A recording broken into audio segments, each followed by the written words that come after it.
প্রিয় দর্শক, আসসালামু আলাইকুম। সবাইকে মাহে রমজানের শুভেচ্ছা জানাচ্ছি স্বপ্নের টিভি টিমের পক্ষ থেকে। আমি আজাদুর রহমান। দর্শক, এই মুহূর্তে আমরা রমজানের গুরুত্ব, রমজানে কি কি করণীয় এবং কি কি বিধিনিষেধ রয়েছে সেই বিষয়গুলো নিয়ে ফুলতলী কামিল বাদাদরওয়াল ফুলতলী কামিল মাদ্রাসার সহকারী শিক্ষক মৌলানা আহমদ আল মঞ্জুর আমাদের সাথে আছেন। ওনার কাছ থেকে এই বিষয়গুলো নিয়ে আমরা একটু জানার চেষ্টা করব। তো প্রথমে হুজুর, কেমন আছেন আপনি? আসসালামু আলাইকুম রহমতুল্লাহ। আলহামদুলিল্লাহ, আমি ভালো আছি। আপনি কেমন আছেন? জি, আলহামদুলিল্লাহ ভালো আছি। তো আপনার কাছ থেকে প্রথমে একটা জিনিস জানতে চাইবো যে রমজানের যদি সংক্ষেপে কিছু গুরুত্ব সাধারণ মানুষের জন্য বলা যায়। আউযু বিল্লাহি মিনাশ শাইতানির রাজীম। বিসমিল্লাহির রহমানির রহিম। আলহামদুলিল্লাহ ওয়াস সালাতু ওয়াস সালামু আলা রাসূলিল্লাহ, আম্মা বা'দ। আউযু বিল্লাহি মিনাশ শাইতানির রাজীম। বিসমিল্লাহির রহমানির রহিম। কুতিবা আলাইকুমুস সিয়াম কামা কুতিবা আলাল লাযিনা মিন ক্বাবলিকুম লাআল্লাকুম তাত্তাকুন। আল্লাহ রাব্বুল আলামিন আমাদেরকে দীর্ঘ 11 মাস পরে মাহে রমাদান আমাদের সন্নিকটে চলে এসেছে। আমরা সকলকে দেশি বিদেশের যারা এই আজকের রমাদানের আলোচনা শুনছেন স্বপ্নের টিভি থেকে, সকলকে মোবারকবাদ জানাচ্ছি।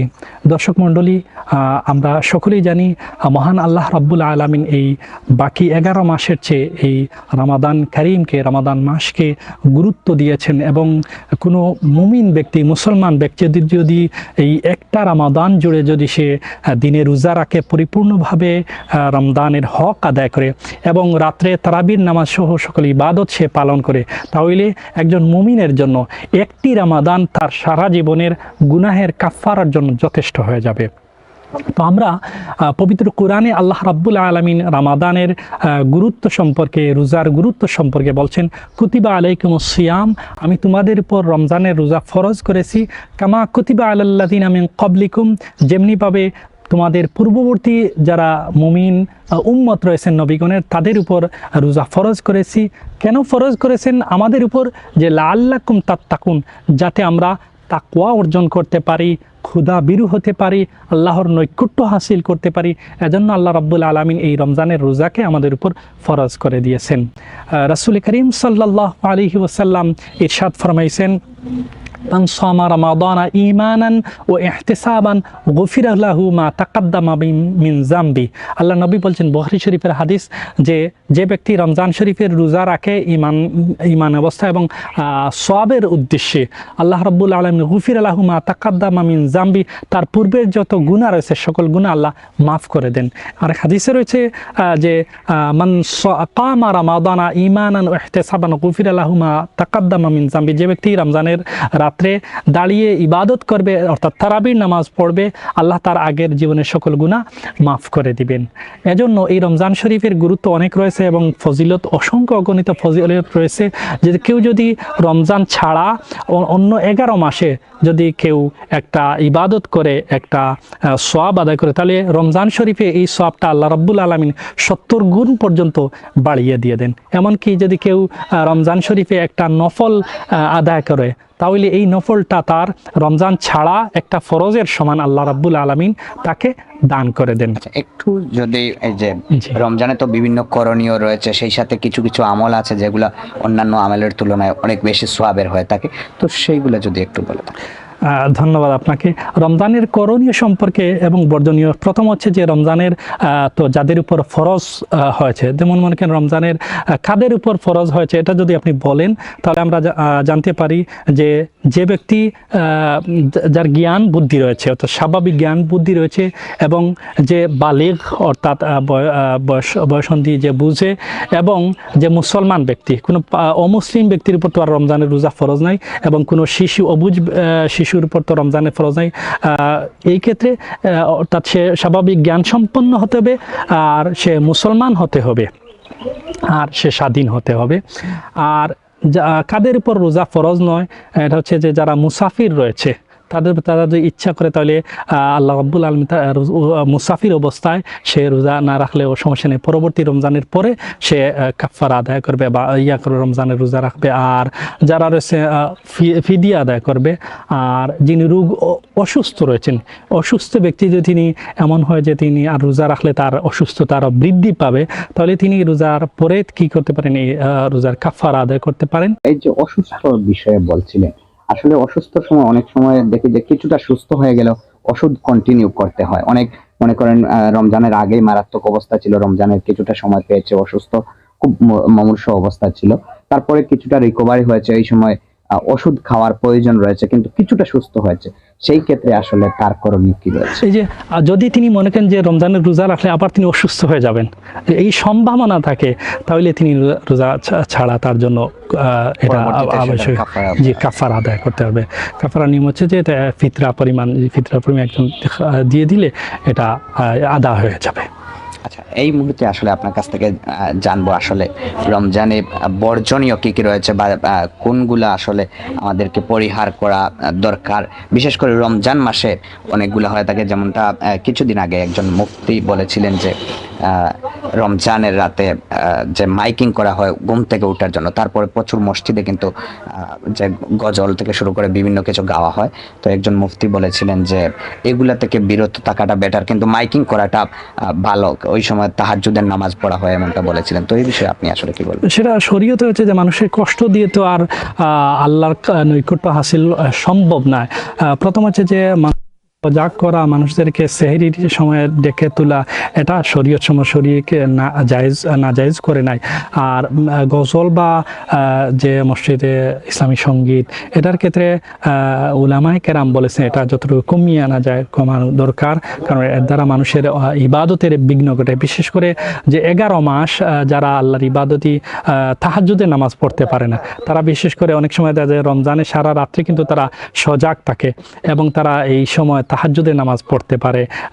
আমরা দেখি যে প্রায় পড়ার সুযোগ থাকে। এর জন্য এই সময় যাতে ইবাদতে বিঘ্ন না ঘটে, আমাদের যারা আছেন তারা এটা খেয়াল দৃষ্টি যেন রাখেন। এছাড়াও রয়েছে আরেক সবচেয়ে বড় গুরুত্বপূর্ণ হচ্ছে যে এই রমজানের সম্মান রক্ষা করা। এখন আপনি বলবেন যে রমজানের সম্মান কিভাবে রক্ষা করব, পরিবেশ কিভাবে রক্ষা করব, তাহলে আমরা কথার মাধ্যমে পরিবেশে, যেমন বাকি 11 মাস আমরা বিশৃঙ্খলা করি, এজন্য যখন রজব শুরু হয়ে যায় তখন পূর্ব আকাশে আল্লাহ রাব্বুল আলামিন ফেরেশতা মোতায়েন করে রাখেন এবং তিনি বলেন যে মানুষদেরকে আহ্বান করে, ইয়া বাগিয়াল খাইরে আকবিল, হে কল্যাণকামী, হে নেককার মানুষ, আপনি আগে বাড়ুন, অর্থাৎ আপনি আরও বেশি নেক আমল করুন। ইয়া বাগ ইয়া শাররে আকসির, হে বদকার লোক, তুমি কি করো, তোমার বদ আমল গুনাহগুলোকে আকসির কমিয়ে এনে নাও। এজন্য এই রমজানের পবিত্রতা রক্ষা করা, শুধু যে আমরা রমজান শরীফে শুধু রোজা রাখবো আর রোজা যে না ভাঙ্গার ক্ষেত্রে যে বিধিনিষেধ এটা না, বরং আপনি মানুষের ক্ষেত্রে আচরণের ক্ষেত্রে কাউকে গালিগালাজ না করা, এটা ফাসিকদের অন্তর্ভুক্ত এবং গুনাহের শামিল। তারপর যে মুনাফিকের অন্যতম আলামত হচ্ছে গালিগালাজ করা। এরপরে ধরেন বিশেষ করে বাজারের ক্ষেত্রে আমরা দেখি রমজান মাসে রমজানের পরিবেশটা মানুষ নষ্ট করে ফেলে। বিভিন্ন সময় আপনাকে করতে চাইছিলাম যে রমজানের সময় দেখা যায় যে দ্রব্যমূল্যের ঊর্ধ্বগতি থাকে, তো এই বিষয়ে আসলে কি বলবেন? অন্যান্য দেশে কিন্তু রমজানের সময় দ্রব্যমূল্যের দাম কমিয়ে আনা হয়, কিন্তু বাংলাদেশে তার বিপরীতটাই দেখা যায়। তো এই বিষয়ে আসলে কি বলবেন? এটা আসলে মানুষদের উপর একরকম জুলুম করা, বুঝছেন?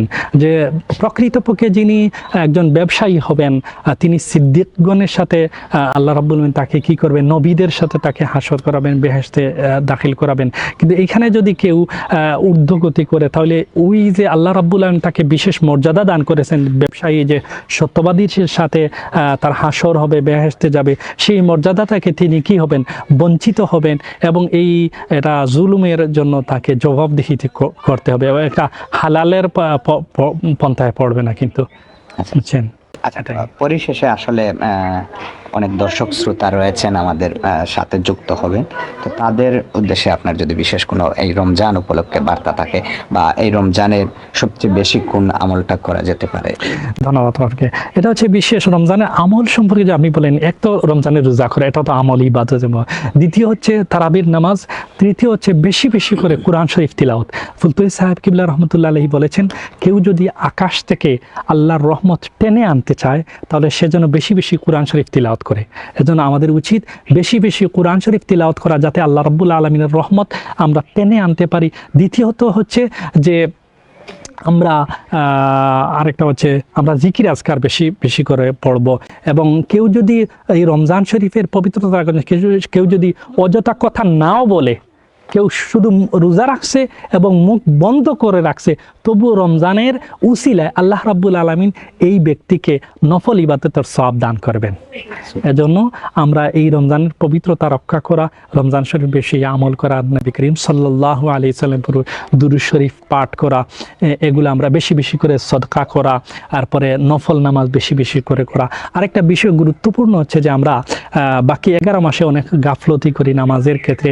তো কেউ যদি আমরা ধরুন আমরা জোহরের সময় যদি আমরা জোহরের আগে যে কাজা রয়েছে এই কাজা তুলতে পারি, আসরের সময় যদি আমরা আসরের কাজা তুলতে পারি, মাগরিবের উপরে মাগরিবের যদি কাজা তুলতে পারি, তাহলে দেখবেন যে আল্লাহ রাব্বুল আলামিন এক ওয়াক্তের বদলে কিন্তু 70 থেকে 700 গুণ সওয়াব কিন্তু দান করেন। সুতরাং এইটাকে যদি আমরা আদায় করতে পারি তাহলে আল্লাহ রাব্বুল আলামিন কি করবেন, আমাদের সওয়াব বৃদ্ধি করবেন। আরেকটা হচ্ছে কেউ যদি কাজা করছে, এখন কাজার ক্ষেত্রে ধরুন আসরের যে ফরজের আগে যে সুন্নত 4 রাকাত আছে, এই সুন্নত 4 রাকাত সে যদি নাও পড়ে, সুন্নতে মুআক্কাদা তো আর নাও পড়ে, তাহলে সে গুনাহগার হবে না। কিন্তু তার যদি আসরের আগের কাজা থাকে তাহলে সে গুনাহগার হচ্ছে। সুতরাং এই কাজা যদি থাকে তাহলে আসরের ওয়াক্তে সুন্নত যেটা আছে এই সুন্নত না পড়ে সে কাজা তুলে, তাহলে তার জন্য এটা উত্তম হবে। সে আল্লাহর কাছে কিয়ামতের দিন এই দায়বদ্ধতা থেকে মুক্তি পাবে, টিকতে পারবে এশার সময়ও পারবে। একটু যদি আমি আপনাকে প্রশ্ন করি যে অনেক সময় আমরা দেখি রমজানে কিন্তু বাচ্চাদের উপস্থিতি মসজিদে অনেক বেশি থাকে। বিভিন্ন মসজিদে দেখি যে বাচ্চারা তো স্বাভাবিকই মসজিদে ছোট বাচ্চারা গেলে কথা বলে বা ইয়ে করে। তো এই সময় আসলে অনেকেই আমাদের সমাজে রয়েছেন যারা বাচ্চাদেরকে ধমক দেন বা বাচ্চাদেরকে না আসার জন্য বলে। এই বিষয়টাকে আপনারা আলেম সমাজ আসলে কিভাবে দেখছেন? আসলে কুরআন শরীফে আল্লাহ বলছেন ওমান ইউশাক্কিকির রাসূলা মিন বাদি মা তাবায়্যানা লাহুল হুদা ওয়া ইয়াত্তাবি গায়রা সাবিলিল মুমিনিনা নুওয়াল্লিহি মা তাওয়াল্লা ওয়া নুসলিহি জাহান্নাম ওয়া সাআত মাসীরা। যে মুমিনদের পথ যেটা আছে, অর্থাৎ এটা প্র্যাকটিক্যাল ইসলাম, যেটা আমরা আমাদের বাপ দাদা আমরা প্র্যাকটিক্যালি পেয়েছি। রাসূল ইসলাম যা করেছেন সাহাবায়ে কেরাম সেটাই দেখে করেছেন। তবে তো আমরা দেখে আসছি যে বিষয়টা হচ্ছে যে বুঝদার বাচ্চা রয়েছে যাদের দ্বারা অতিরিক্ত বিশৃঙ্খলা হলে বাকি সবার মনোযোগ যদি নষ্ট হয়ে যায়, যারা বুঝদার আছে তাদেরকে মসজিদে নেওয়া যায় সে, এবং তা যদি যায় যে সে প্রস্রাব পায়খানা না করার সম্ভাবনা রয়েছে, বাচ্চা ছোট বাচ্চাও অবুঝ হলেও, তাহলে তাদেরকেও নেওয়া যাবে, কোনো সমস্যা হবে না। আর এমন বাচ্চা বুঝাই যাচ্ছে যে না সে উশৃঙ্খল করবে, অনেক দৌড়াদৌড়ি করবে, অনেক চিৎকার করবে, তাদেরকে না নেয় স্বাভাবিক জিনিসটা বুঝছে না, বুঝতে পারে নাই, তাদেরকে না নেওয়া না। অতিরিক্ত যে চঞ্চল হয় আর কি, এর ক্ষেত্রে এদের নিষেধ বাধা কিছু নেই, এদের নিরুৎসাহী করা হয়েছে। বাকি যে 2-3 বাচ্চা থাকলে এক বাচ্চা যে ভালো বুঝদার আছে, বিশৃঙ্খলা করবে না, তাহলে তাকে নেওয়া যায়, কোনো সমস্যা নেই। আপনাকে অসংখ্য ধন্যবাদ আমাদের সাথে আসলে দীর্ঘক্ষণ যুক্ত ছিলেন এবং রমজানের করণীয় বর্জনীয় সেই সাথে রমজানের আমলগুলা নিয়েই আমাদের সাথে এতক্ষণ কথা বলেছিলেন। আমরা আজকের পর্ব থেকে এই মুহূর্তে বিদায় নিয়ে নিব, যদি সংক্ষেপে কোনো কিছু বলার থাকে কিনা না বিদায় নিয়ে। আমি এটাই বলবো যে আমাদের যুব সমাজ যারা রয়েছেন, দেখুন ভাই, যে পৃথিবী আর আমরা কতদিন বাঁচবো, দিন শেষে আমরা আল্লাহর পথে আল্লাহর দিকে যেতে হবে। আমি প্রথমে আল্লাহর কাছে ক্ষমা চাই এবং আল্লাহর কাছে তৌফিক চাই যে আমাকেও পবিত্র রমজানের যে গুরুত্ব রয়েছে, ফজিলত রয়েছে, রমজানের যে সম্মান রয়েছে, ইবাদত, এগুলো পালন করার তৌফিক দান করুন। আমি একটা ছোট্ট ঘটনা বলে আমি শেষ করব যে একদিন রাসূল করিম সাল্লাল্লাহু আলাইহি ওয়াসাল্লাম তার মিম্বর শরীফে উঠছেন, প্রথম সিঁড়িতে উঠে আমিন বলছেন, দ্বিতীয় সিঁড়িতে উঠছেন, উঠার পর আবার আমিন বলছেন, তৃতীয় সিঁড়িতে উঠছেন, উঠার পর আবারও আমিন বলছেন। সাহাবায়ে কেরাম আশ্চর্য হয়ে গেছেন যে রাসূল করিম সাল্লাল্লাহু আলাইহি ওয়াসাল্লাম কেন আমিন বলেন, প্রতিদিন তো এরকম আমিন বলেন না। তখন তারা জিজ্ঞেস করেন, ইয়া রাসূলুল্লাহ, এর হেতু কি, প্রয়োজন কি? তখন আল্লাহর হাবিব সাল্লাল্লাহু আলাইহি ওয়াসাল্লাম বললেন যে এইমাত্র জিবরিল আমিন তাশরিফ এনেছেন এবং এনে বলছেন যে আমি যখন প্রথম সিঁড়িতে উঠছি তখন বলছেন, ইয়া রাসূলুল্লাহ, আপনার সেই উম্মত ধ্বংস হোক যে উম্মতের কে আল্লাহ রাব্বুল আলামিন তার মা বাবাকে দান করেছেন আর সে মা বাবার খেদমত করে বেহেশত হাসিল করতে পারছে না, সেই মুখ ধ্বংস হোক, জীবনের গুনাহ মাফ করাইতে পারছে না। আর দ্বিতীয় সিঁড়িতে যখন উঠছি তখন জিবরিল বলছেন, ইয়া রাসূলুল্লাহ, আপনার সেই উম্মত ধ্বংস হোক যে উম্মতের সম্মুখে আপনার নাম মোবারক নেওয়া হয়েছে অথচ সে আপনার উপর দুরূদ শরীফ পড়ছে না, সেই উম্মত ধ্বংস হোক। আর তৃতীয় সিঁড়িতে যখন উঠছি তখন বলছেন, ইয়া রাসূলুল্লাহ, আপনার সেই উম্মত ধ্বংস হোক যেই ব্যক্তির জীবনে একটা রমজানও পেল আর সেই রমজান শরীফ পেয়ে তার সারা জীবনের গুনাহ মাফ করাইতে পারলো না, সেই উম্মত ধ্বংস হোক। আর নাউজুবিল্লাহ, আমরা যেন এই সামনের রমাদানকে কাজে লাগাতে পারি শুরু থেকে নিয়ে শেষ পর্যন্ত, এবং এই রমজানটা আমাদের জন্য বাকি 11 মাসের একটা ট্রেনিং হোক, এটাই ইসলামের চাওয়া। আল্লাহ রাব্বুল আলামিন আমাদেরকে তৌফিক দান করুন। ধন্যবাদ স্বপ্নের টিভিকে, আপনাকেও। আসসালামু আলাইকুম রাহমাতুল্লাহ। তো দর্শক, আপনারা এতক্ষণ শুনছিলেন বাদাদরাইল ফুলতলি কামিল মাদ্রাসার সহকারী শিক্ষক হযরত মাওলানা আহমদ আল মঞ্জুর সাহেবের কাছ থেকে আসলে উনি রমজানের করণীয় বর্জনীয়, সেই সাথে আসলে রমজানে কি কি আমল করা যায় সেগুলাই যেন আল্লাহ পাক আপনাকে আমাকে সকলকেই যেন তৌফিক দান করেন, সেই আমলগুলা আসলে বাস্তবায়ন করে দুনিয়া ও আখিরাতে যেন অশেষ সওয়াব হাসিল করতে পারে। আজকের পর্ব থেকে এখানেই বিদায় নিচ্ছি, দেখা হচ্ছে অন্য কোনো পর্বে। তার আগ মুহূর্ত পর্যন্ত ভালো থাকুন, সুস্থ থাকুন। আল্লাহ হাফেজ।